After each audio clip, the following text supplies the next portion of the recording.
Hello friends, welcome to Pant academy. Previous लेक्चरला sequence and series आणि खास करून अरिथमॅटिक प्रोग्रेशनचं जेई पॉइंट ऑफ व्ह्यू आपण बेसिक बघितलं होतं. आता ज्या बेसिक गोष्टी आपण बघितलेल्या आहेत त्याच्यावर आधारित काही मल्टिपल चॉईस क्वेश्चन्स आपण बघणार आहोत. या क्वेश्चन्स मध्ये बिलो द अकॅडमिक लेवलचे काही क्वेश्चन्स असतील, अकॅडमिक लेवलचे काही क्वेश्चन्स असतील, अबोव द अकॅडमिक लेवलचे क्वेश्चन्स असतील, प्रिव्हियस इयरला जेई या एक्झाम्स मध्ये विचारलेले क्वेश्चन्स असतील, किंवा याच्या पूर्वी याई ट्रिपल ई नावाची जे एक्झाम्स व्हायची त्या एक्झाम्स मध्ये विचारलेले क्वेश्चन सुद्धा काही आपण कव्हर करणार आहोत. हे सगळे questions JEE exam point of view आपण बघणार आहोत. तर आजचा फर्स्ट क्वेश्चन काय आहे बघा. Find the number of terms in the sequence. बघा given sequence काय आहे, 4 12 20 dot dot dot 108. या given sequence मध्ये number of terms किती आहेत हे आपल्याला फाइंड आउट करायचं आहे, म्हणजेच n फाइंड आउट करायचं आहे. ठीक आहे. Here first term a is equal to 4, common difference 12 minus 4 केल्यानंतर मला 8 मिळतो आहे. आणखी लास्ट टर्म ज्याला आपण tn म्हणतो आहे ती आपल्याकडे आहे 108. आणखी n आपल्याला फाइंड आउट करायचा आहे, नंबर ऑफ टर्म्स आपल्याला फाइंड आउट करायचे. तुम्हाला पाठ असलेला formula tn is equal to a plus n minus 1 into t. या ठिकाणी tn ची value 108 is equal to a ची value 4 plus n minus 1 d ची व्हॅल्यू 8 पुट केली. 108 is equal to 4 प्लस 8 ने या ब्रॅकेट मध्ये मल्टिप्लाय केलं तर 8n minus 8. नेक्स्ट स्टेपला 108 is equal to, आता इथं बघायचं 8n ऍज इट इज घेतलं, 4 minus 8 केल्यानंतर -4 राहत आहे. नेक्स्ट स्टेपला हे -4 या साइडला आणलं तर +4 होणार, म्हणजे 108 plus 4 is equal to 8n. Means 8n is equal to 112 मिळणार आहे. n is equal to हे 8 इंटू आहे त्या साइडला जाऊन डिवाइड होईल, म्हणजे n is equal to 112 upon 8. therefore n is equal to, हे जर कॅल्क्युलेशन केलं याला 112 ला 8 न डिवाइड केलं तर आपल्याला 14 मिळत आहे. म्हणजे n नंबर ऑफ टर्म्स या सिक्वेन्स मध्ये 14. म्हणजे तुमचा आन्सर जे आहे ते सेकंड आन्सर करेक्ट आहे. राईट. सेकंड क्वेश्चन काय आहे बघा. If log 2 to base 3 comma log 2 raised to x minus 5 to base 3 and log 2 raised to x minus 7 by 2 base 3 are in arithmetic progression, find x. या question मध्ये आपल्याला x ची values find out करायची आहे. Option दिलेले आहेत 3 and 2, त्याच्यानंतर 3 2 4 असे ऑप्शन्स आपल्याला दिलेले आहेत. ठीक आहे. या ठिकाणी इथं 2 पाहिजे होतं, इथं 3 आणि या ठिकाणी 4 ऑप्शन्स आपल्याला दिलेले आहेत. ठीक आहे. आता बघा या ठिकाणी गिवन इन्फॉर्मेशनच्या आधारे आपल्याला x ची व्हॅल्यू फाइंड आउट करायची आहे. log 2 to base 3 comma log 2 raised to x minus 5 to base 3 and log 2 raised to x minus 7 by 2 to base 3 are in AP.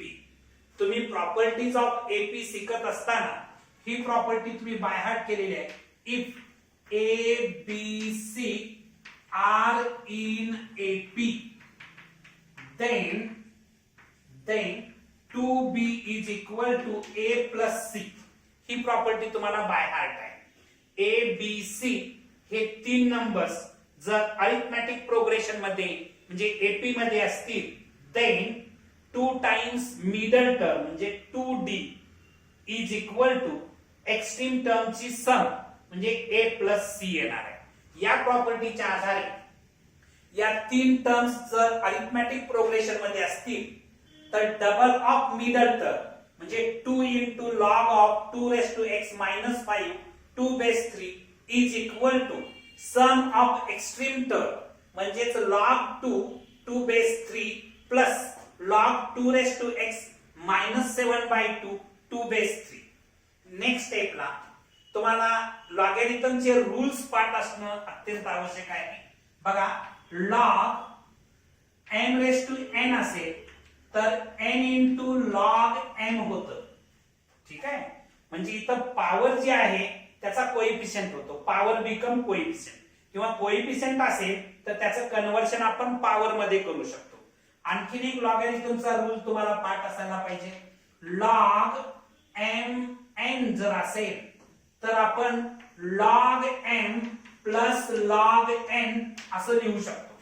हा जो प्रॉडक्ट आहे तो मी ऍडिशनच्या फॉर्मॅट मध्ये लिहू शकतो. म्हणजे ऍडिशन असेल तर मी प्रॉडक्टच्या फॉर्मॅट मध्ये लिहू शकतो. हे दोन रूल्स आपल्याला इथं वापरावे लागतील. बघा या ठिकाणी इथं हा जो कोएफिशियंट 2 आहे त्याची पॉवर होणार म्हणजे log 2 raised to x minus 5 whole square 2 base 3 असणार आहे. म्हणजे हा कोएफिशियंट होता त्याचं पॉवर मध्ये कन्व्हर्शन केलं इज इक्वल टू, आता इथं ऍडिशनच्या फॉर्मॅट मध्ये आहे मी ते प्रॉडक्टच्या फॉर्मॅट मध्ये लिहू शकतो या रूलच्या आधारे. म्हणजे log 2 into 2 raised to x minus 7 by 2 base 3 मिळणार.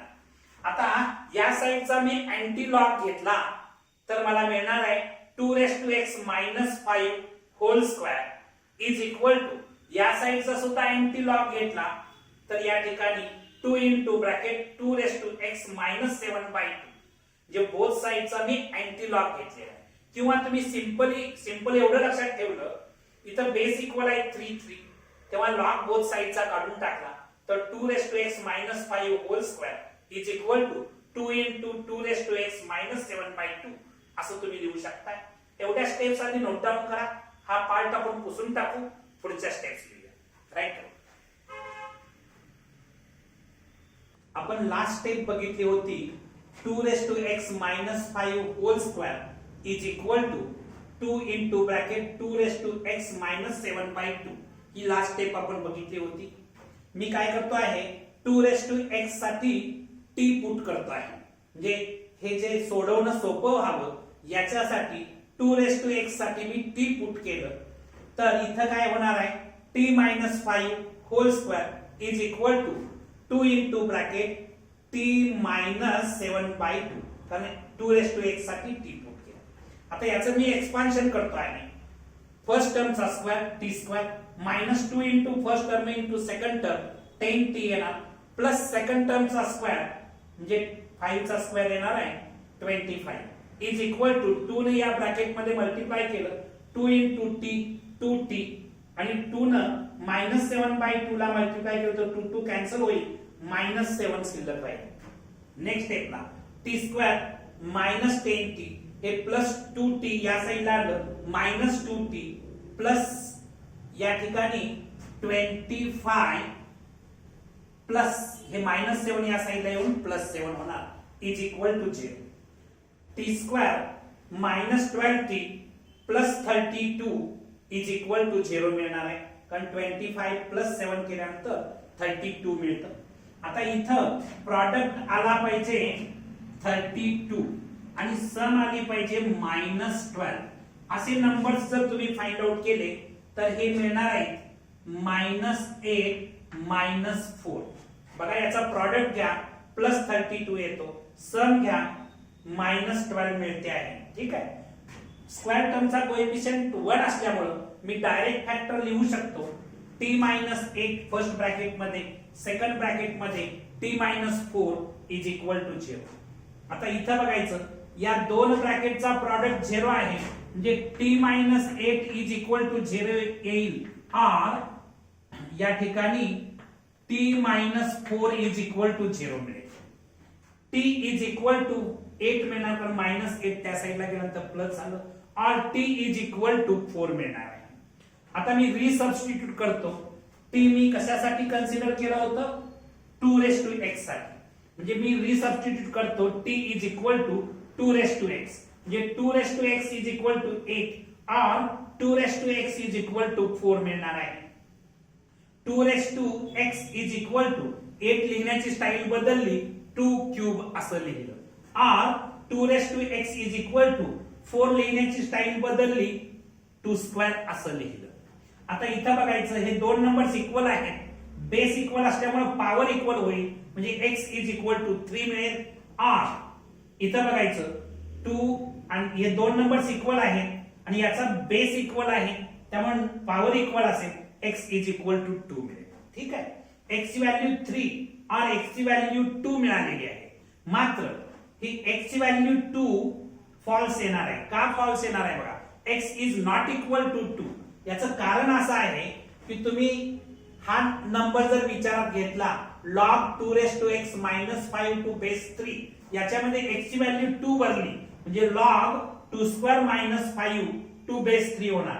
म्हणजे log 4 minus 5 to base 3 होणार. म्हणजेच log -1 आलं to base 3 आणि निगेटिव्ह नंबरचा log नॉट डिफाइन असतो आणि त्यामुळे which is not defined. Therefore x is not equal to -2. Therefore x is equal to 3. म्हणजे कोणता करेक्ट आन्सर आहे. सेकंड आन्सर तुमचं करेक्ट आहे. राईट.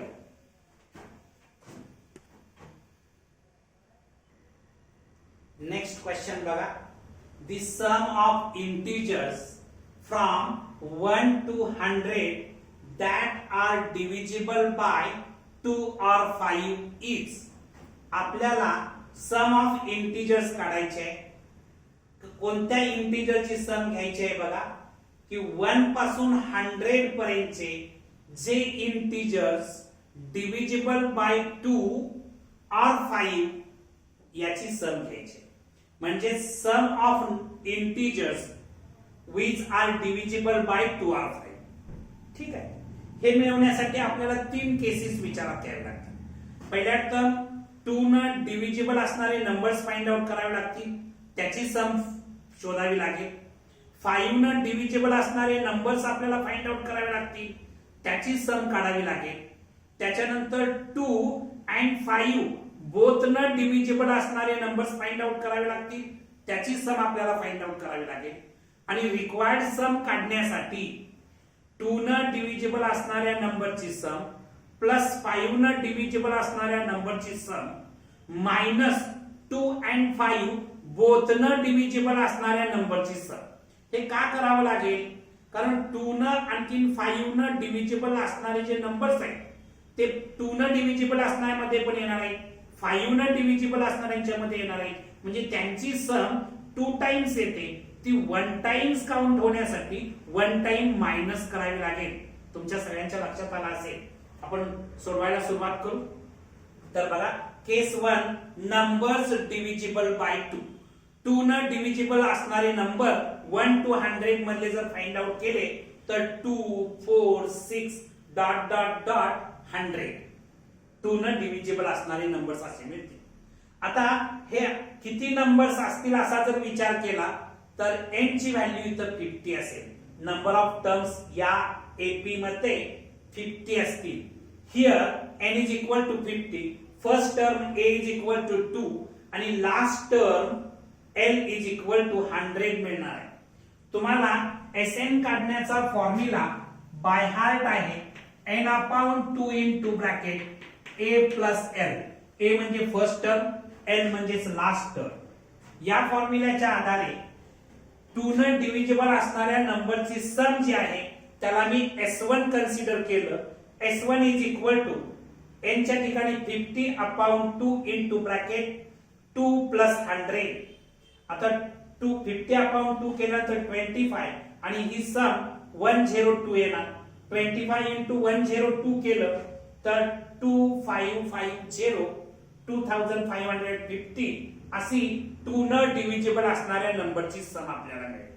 त्याच्यानंतर केस 2 आपण विचारात घेणार आहे नंबर्स डिव्हिजिबल बाय 5. आता 5 न डिव्हिजिबल असणारे नंबर्स जर आपल्याला फाइंड आउट करायचे असतील तर ते मिळणार आहेत 1 पासून 100 पर्यंतचे. 5 10 15 डॉट डॉट डॉट 100. आता हे नंबर्स एकूण किती नंबर्स असतील जे 5 ने डिव्हिजिबल आहेत? असे नंबर्स 1 to 100 20 नंबर्स आपल्याला मिळत आहेत. म्हणजे n इज इक्वल टू 20. या ठिकाणी first term a is equal to 5 राहणार आहे आणि last term l is equal to 100 राहणार आहे. त्या फॉर्म्युल्यामध्ये आपण व्हॅल्यूज भरल्या. ही जी सम आहे, कुठल्या नंबरची सम? 5 ने डिव्हिजिबल असणाऱ्या नंबरची सम मी s2 कन्सिडर केली तर तो या फॉर्म्युल्यामध्ये 20/2 इंटू ब्रॅकेट 5 प्लस 100 म्हणजे 20/2 केल्यानंतर 10 इंटू ब्रॅकेट मध्ये 105 मिळणार आणि हा प्रॉडक्ट घेतला तर 1050 असा हा प्रॉडक्ट मिळणार आहे. म्हणजे सम आपल्याला मिळालेली आहे 5 ने डिव्हिजिबल असणाऱ्या नंबरची सम 1 to 100 मधल्या 1050 मिळालेली आहे. त्याच्यानंतर केस 3 आपण विचारात घेतो आहे numbers divisible by 2 as well as 5 म्हणजे बोथ न डिव्हिजिबल असणारे नंबर्स. तर बघा बोथ न डिव्हिजिबल असणारे नंबर्स 1 to 100 मध्ये 10 20 30 डॉट डॉट डॉट 100 येणार आहे लास्ट नंबर. हे असे नंबर्स किती असतील 1 to 100 मध्ये? तर 10 असणार आहे. Therefore n is equal to 10. a म्हणजे फर्स्ट टर्म 10च येते आणि लास्ट टर्म 100 येते. या फॉर्म्युल्यामध्ये आपण ती व्हॅल्यू भरणार आहे. ही जी सम आहे 2 and 5 बोथ न डिव्हिजिबल असणाऱ्या नंबरची सम, याला मी s3 नाव दिलं. तर 10/2 n ची व्हॅल्यू 10 आहे. 10 प्लस 100 म्हणजे 5 इंटू 110 इंटू 5 केलं तर 550 आपल्याला मिळत आहे. ठीक आहे. दी रिक्वायर्ड सम काढायची असेल तर s1 plus s2 minus s3 करावं लागेल. म्हणजेच 2550 प्लस 1050 मायनस 550 मायनस केल्यानंतर आपल्याला आन्सर मिळतं 3050. आता कोणता आन्सर करेक्ट आहे? तर थर्ड आन्सर तुमचं करेक्ट असणार. राईट. नेक्स्ट क्वेश्चन काय आहे बघा. The sum of 3 numbers in AP arithmetic progression is 27 and the sum of their square is 293. Find them. आता बघा ऑप्शन्स दिलेले आहेत. ऑप्शन्स काय आपण बघत बसणार नाही. या ठिकाणी आपल्याला अरिथमॅटिक प्रोग्रेशनच्या 3 टर्म्स फाइंड आउट करायचे. प्रिव्हियस लेक्चरला आपण बेसिक कन्सेप्ट बघत असताना 3 टर्म्स फाइंड आउट करण्यासाठी आपण first term a minus D, second term a आणि third a plus D consider करणं कन्व्हिनियंट असतं असं आपण शिकलेलो होतो. त्याच्या आधारे let 3 numbers in AP be a minus D, a plus D. आता इथं फर्स्ट कंडिशन काय आहे बघा. According to first condition the sum of 3 numbers in AP is 27. याचा अर्थ या 3 नंबरची सम 27 म्हणजे a minus d plus a plus d is equal to 27. हे plus d minus d cancel केलं तर 3a is equal to 27. Therefore a is equal to 9 मिळेल. According to second condition जर तुम्ही विचारात घेतली सम ऑफ देअर स्क्वेअर इज 293 असं दिलेलं आहे. याचा अर्थ याचा स्क्वेअर करून आपल्याला सम करावी लागणार. म्हणजेच a minus d whole square plus a square plus a plus d whole square, a plus d whole square is equal to 293 मिळणार आहे. आता याचं एक्सपान्शन करत असताना फर्स्ट टर्मचा square minus 2 into first term into second term plus second टर्मचा square म्हणजे a square minus 2ad plus b square मिळणार plus a square as it is. याचं एक्सपान्शन करत असताना फर्स्ट टर्मचा square a square plus 2 into first term into second term म्हणजे plus 2ad plus b square is equal to 293 मिळालेलं आहे. आता हे प्लस 2ad आणि हे मायनस 2ad कॅन्सल झालेलं आहे. या ठिकाणी हे d स्क्वेअर आहे. ठीक आहे. आता a स्क्वेअर 3a स्क्वेअर मिळणार आहे आणि हे d square 2d square is equal to 293 मिळत आहे. इथं आपण a ची व्हॅल्यू 9 फाइंड आउट केलेली आहे, मी इथं ती पुट करतो आहे. 3 into a ची व्हॅल्यू 9 पुट केली, 9 square plus 2d square is equal to 293. 9 square म्हणजे 81 येतं, 81 into 3 केलं तर 243 मिळतं. म्हणजे 243 plus 2d square is equal to 293. आता हे प्लस 243 आहे, त्या साईडला जाऊन मायनस होणार, म्हणजे 2d square is equal to 293 minus 243. म्हणजे 2d square is equal to हे मायनस केल्यानंतर 50 मिळतं, म्हणजे d square is equal to 25. Both साइडचं स्क्वेअर रूट घेतलं तर d is equal to plus और मायनस 5 मिळत आहे. आता d ची व्हॅल्यू प्लस और मायनस 5 मिळालेली आहे. If a is equal to 9 and d is equal to 5, मी पॉझिटिव्ह व्हॅल्यू विचारात घेतली, then first number a minus d म्हणजे 9 minus 5 is equal to 4. Second number a is equal to 9 येणार. Third number a plus d म्हणजे 9 plus 5 is equal to 14 मिळणार आहे. म्हणजे numbers मला 4, 9, 14 मिळाले. मात्र मी d ची व्हॅल्यू -5 जर घेतली तर 14, 9, 4 मिळतात. तुम्ही या टाइपचे एक्झाम्पल सोडवलेले आहेत, ते घेऊन सोडवण्याची गरज नाही, याच्या बरोबर उलट मिळतं. म्हणजे दुसऱ्या पद्धतीने मिळणार ते 14, 9, 4 मिळणार. म्हणजे या क्वेश्चन मध्ये बघा 4, 9, 14 हा फर्स्ट ऑप्शन एक करेक्ट आहे आणि 14, 9, 4 म्हणजे हा फोर्थ ऑप्शन एक करेक्ट आहे. म्हणजे इथं दोन करेक्ट आन्सर्स आहेत. Right down. नेक्स्ट क्वेश्चन काय आहे बघा. Suppose that all the terms of an AP are natural numbers if the ratio of the sum of the first 7 terms to the sum of the first 11 terms is 6:11 and 7th term lies in between 130 and 140, then the common difference of this AP is. या question मध्ये आपल्याला common difference D find out करायचा आहे. हा जो question आहे हा JEE ऍडव्हान्सला 2015 ला हा क्वेश्चन विचारलेला आहे.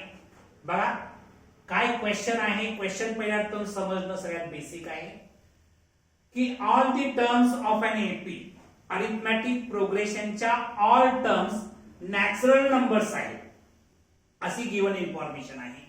आणखी बघा the ratio of the sum of the first 7 terms, first 7 term ची सम घेतली, आणखी नंतर 11 टर्म ची सम घेतली तर त्याचा रेशो 6:11 येतो आहे. याचा अर्थ S7 S11 is equal to 6:11 असं मिळतं आहे, असा त्याचा अर्थ आहे. आपल्याला आणखीन एक इन्फॉर्मेशन दिलेली आहे. 7th term lies between 130 and 140. 7th term जी आहे ती 130 and 140 च्या बिटवीन आहे अशी इन्फॉर्मेशन दिलेली आहे. आणि याच्यावरून कॉमन डिफरन्स D आपल्याला फाइंड आउट करायचं आहे. इथं मी ऑप्शन लिहिलेले नाहीत कारण पुन्हा बोर्डवरती जागा शिल्लक राहत नसल्यामुळे मी ऑप्शन मेन्शन केलेले नाही, पण आपल्याला D ची व्हॅल्यू फाइंड आउट करायची आहे. ठीक आहे. बघा let A be the first term and D be the common difference of the AP. Arithmetic प्रोग्रेशनची फर्स्ट टर्म मी A कन्सिडर करतो, आणखी कॉमन डिफरन्स मी D कन्सिडर केलेला आहे. आताच आपण बघितलं S7 upon S11 is equal to 6/11 येणार, कारण S7 is to S11 is equal to 6:11 असं दिलेलं आहे. त्याच्या आधारे मी हे लिहिलं, गिवन आहे. त्याच्यानंतर Sn काढण्याचा फॉर्म्युला तुम्हाला पाठ आहे n/2 into bracket 2a plus n-1 into d असा फॉर्म्युला आहे. त्याच्या आधारे S7 काढणार आहे आपण. 7/2 into bracket 2a plus 7 minus 1 into D upon S11 लिहित असताना 11 upon 2 into bracket 2a plus 11 minus 1 into D is equal to 6 upon 11. आता हे 2 आणखीन हे 2 कॅन्सल होईल, हे 11 आणखीन हे 11 कॅन्सल होईल. काय शिल्लक राहिलं बघा, 7 into bracket 2a plus 7 minus 1 केलं तर 6d upon 2a plus 10d is equal to 6. आता या 6 चा डिनॉमिनेटर 1 असणार आहे.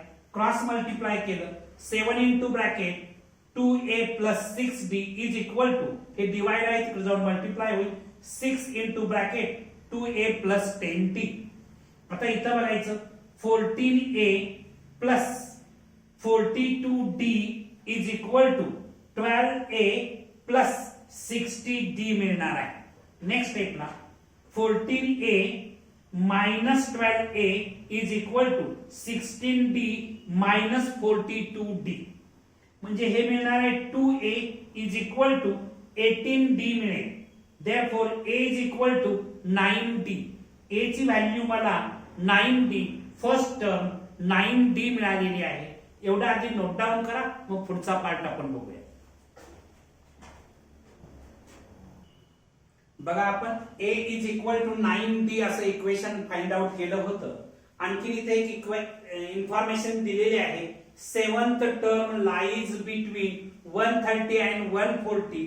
म्हणजेच T7 जे आहे ते 130 आणि 140 च्या बिटवीन आहे. म्हणजे 130 लेस दॅन T7 लेस दॅन 140 हे गिवन आहे. त्याच्या आधारे 130 लेस than T7 a plus 6d येणार आहे, लेस दॅन 140. 130 लेस दॅन a च्या ठिकाणी मी 9d plus 6d लेस दॅन 140. म्हणजे 130 लेस दॅन हे 9d plus 6d केलं तर 15d येणार, लेस दॅन 140. मी थ्रू आउट 15 न डिवाइड केलं, 130 अपॉन 15 लेस दॅन d लेस दॅन 140 अपॉन 15. ठीक आहे. आता 130 ला 15 न जर डिवाइड केलं तर 8.6 असं समथिंग काहीतरी येईल. मी पूर्ण काढत बसत नाही. लेस दॅन d लेस दॅन 140 ला 15 न डिवाइड केलं तर 9.3 समथिंग काहीतरी येईल. ठीक आहे. आता इथं बघायचं d च्या व्हॅल्यू 8.6 आणखी 9.3 च्या बिटवीन असतील. मात्र मी समजा 8.7 घेतलं तर मला जे अरिथमॅटिक प्रोग्रेशनच्या टर्म्स मिळणार आहेत त्या नॅचरल नंबर्स मिळणार नाही. 8.6 आणखी 9.3 मध्ये इंटिजर असणारी व्हॅल्यू 9 आहे. म्हणून d ची व्हॅल्यू जर मी 9 घेतली तर आणखी तरच माझ्या अरिथमॅटिक प्रोग्रेशन मधल्या ऑल टर्म्स नॅचरल नंबर्स मिळू शकतात. अदर दॅन 9 घेतली म्हणजे 8.7, 8.8, 8.9 किंवा 9.1, 9.2 अशा काहीतरी व्हॅल्यूज घेतल्या d च्या तर अरिथमॅटिक प्रोग्रेशनच्या ऑल टर्म्स नॅचरल नंबर्स मिळणार नाही. मला काय घ्यायला पाहिजे, d ची व्हॅल्यू 9 घ्यायला पाहिजे, तर आणखी तरच अरिथमॅटिक प्रोग्रेशनच्या ऑल टर्म्स नॅचरल नंबर्स मिळतील. म्हणून या क्वेश्चनचा answer common difference d is equal to 9 हे या क्वेश्चनचा आन्सर आहे. Right down. बघा next question. If b plus c minus a upon a, comma c plus a minus b upon b, comma a plus b minus c upon c are in AP, then 1 upon a, 1 upon b, 1 upon c are in dot dot. हे आपल्याला कशामध्ये आहे ते find out करायचं आहे. बघा HP मध्ये आहे का, GP मध्ये आहे का, AP मध्ये आहे का किंवा AGP मध्ये आहे का. म्हणजे harmonic progression, geometric progression, arithmetic progression आणि अरिथमॅटिको जॉमेट्रिक प्रोग्रेशन यापैकी कशामध्ये आहे ते आपल्याला फाइंड आउट करायचं आहे. गिवन इन्फॉर्मेशनचा मी आधार घेतो. b plus C minus a upon A, C plus A minus b upon B, A plus B minus c upon C. या तीन टर्म्स आर इन एपी. या तिन्ही टर्म्स अरिथमॅटिक प्रोग्रेशन मध्ये आहेत. तुम्ही प्रॉपर्टीज ऑफ एन एपी शिकत असताना arithmetic प्रोग्रेशनच्या ईच टर्म मध्ये एखादा number, fixed number, constant number जर आपण ऍड केला तर गिवन रिझल्टिंग सिक्वेन्स जो आहे तो सुद्धा एपी मध्येच येतो. असं तुम्ही शिकलेला आहात प्रॉपर्टीज. त्याच्या आधारे मी प्रत्येक टर्म्स मध्ये मी 2 ऍड करतो. तर काय होणार बघा, b plus C minus a upon a plus 2, c plus A minus b upon b plus 2, त्याच्यानंतर a plus B minus c upon c plus 2. हे सुद्धा एपी मध्ये येणार. ठीक आहे, प्रॉपर्टीज ऑफ एन एपी च्या आधारे. त्याच्यानंतर इथं बघायचं b plus C minus A plus 2a upon A cross multiplication केलं. त्याच्यानंतर c plus A minus B plus 2b upon B, a plus B minus C plus 2c upon C. Cross multiplication तुमच्या लक्षात आलं. हे सुद्धा AP मध्येच असणार आहे. आता इथं या ठिकाणी याला सिंप्लिफाय केलं तर 2a मायनस ए म्हणजे a राहणार, a plus B plus C upon ए.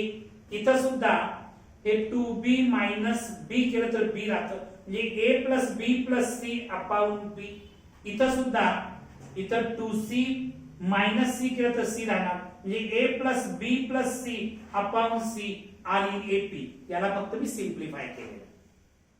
आता प्रॉपर्टीज ऑफ एन एपी मध्ये अरिथमॅटिक प्रोग्रेशनच्या ईच टर्मला तुम्ही नॉन झिरो नंबर्स न जर डिवाइड केलं तर रिझल्टिंग सिक्वेन्स सुद्धा एपी मध्येच असतो.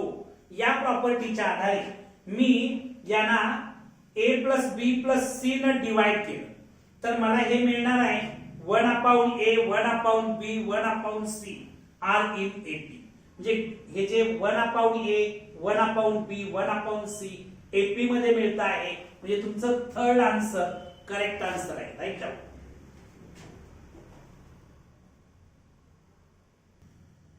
Next question.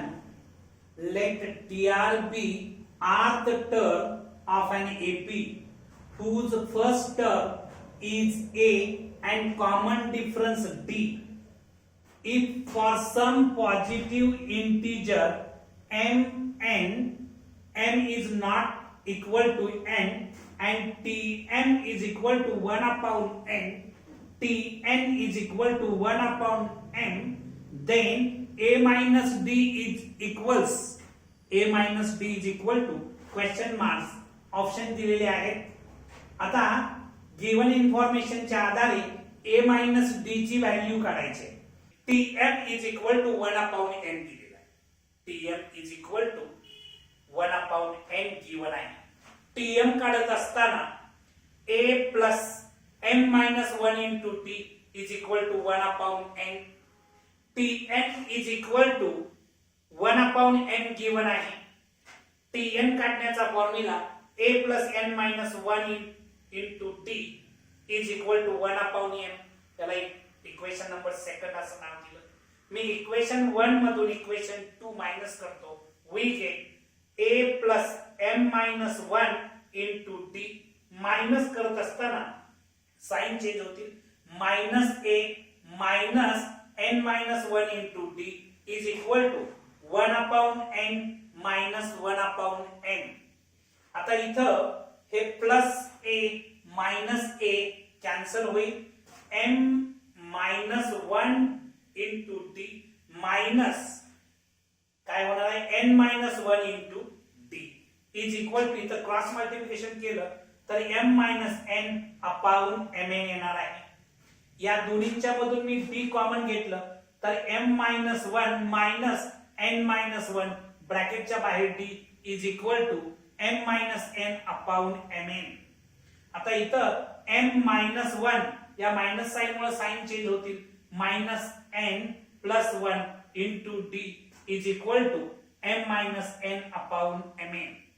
आता इथं बघायचं हे प्लस 1 मायनस 1 कॅन्सल झालं तर एम मायनस 1 ब्रॅकेट मध्ये राहील into D is equal to M minus N upon M N. आता हे इंटू आहे त्या साईडला जाऊन डिवाइड होईल M N M minus N cancel होईल म्हणजे D is equal to 1 upon M N मिळणार. म्हणजे D is equal to 1 upon M N एवढा आधी नोट डाऊन करा मग पुढचा पार्ट आपण सॉल्व्ह करूया. तर आपण इक्वेशन 1, 2 आणि 3 मिळवली होती. a plus m minus 1 into D is equal to 1 upon n. a plus n minus 1 into D is equal to 1 upon m आणि d is equal to 1 upon mn अशी equation 1, 2, 3 मिळवली होती. ते रेडी रेफरन्स साठी आपण इथं note down करून ठेवलेले आहे. आता ही जी d ची व्हॅल्यू 1 अपॉन mn आलेली आहे ती आपण इक्वेशन 1 मध्ये पुट करूया. Put d is equal to 1 upon mn in equation 1 we get equation 1 मध्ये a as it is ठेवलं plus m minus n into d च्या जागेला 1 upon mn is equal to 1 upon n. आता याचा जर product घेतला a plus m minus 1 upon mn is equal to 1 upon n. a plus इथं मी denominator separate करतो m upon mn minus 1 upon mn is equal to 1 upon t. आता इथं बघायचं या ठिकाणी हे a as it is हे minus 1 upon mn is equal to हे m कॅन्सल केलं तर इथं 1 अपॉन n राहिलेलं आहे. हे प्लस आहे त्या साईडला जाऊन मायनस होणार आहे. नेक्स्ट स्टेपला a 1 अपॉन mn म्हणजे फ्रॉम 3 वरून मी d बनवू शकतो. a मायनस d आणि 1 upon n minus 1 upon n is equal to 0 मिळालं. म्हणजे a minus d is equal to 0 म्हणजे तुमचं थर्ड आन्सर करेक्ट आन्सर आहे. हा जो क्वेश्चन आहे हा जेई क्वेश्चन आहे. तर आज आपण इथे थांबणार आहोत.